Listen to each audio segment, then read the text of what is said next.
जय जय स्वामी समर्थ. भक्तांनो, अनेकदा आपण ऐकतो की स्वामींनी चमत्कार केला, पण तुम्हाला माहिती आहे का की स्वामींचा चमत्कार म्हणजे नेमकं काय असतं? तर ते फक्त एखादं अशक्य काम शक्य होणं नाही, तर ते असतं ईश्वराची उपस्थिती, श्रद्धेचं उत्तर आणि भक्तीचं फळ.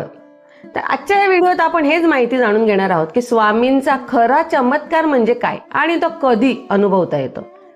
स्वामी समर्थ महाराज म्हणतात की मी सर्व ठिकाणी आहे, मी सर्व जाणतो, पण हा चमत्कार अनुभवायचा असेल तर सर्वात आधी हवी पूर्ण श्रद्धा आणि पूर्ण समर्पण.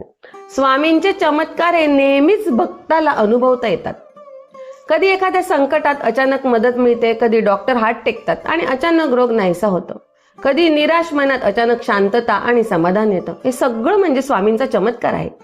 स्वामींचा चमत्कार म्हणजे फक्त बाहेर काही घडणं नाही, तर ते मन बदलणं, अहंकार नष्ट होणं आणि श्रद्धेचं बीज फुलणं, हा सगळ्यात मोठा चमत्कार आहे. स्वामींनी सांगितलंय की माझ्यावर सर्व सोडून दे, मी बघतो. जेव्हा भक्त हे खरं मनापासून मानतो तेव्हा स्वामी त्याचं आयुष्यच बदलून टाकतात. म्हणून स्वामींचा चमत्कार शोधायचा असेल तर बाहेर नव्हे, तर स्वतःच्या अंतःकरणात बघा. तिथेच स्वामी बसले आहेत, तुमचं बोलणं ऐकायला आणि योग्य वेळी चमत्कार घडवायला.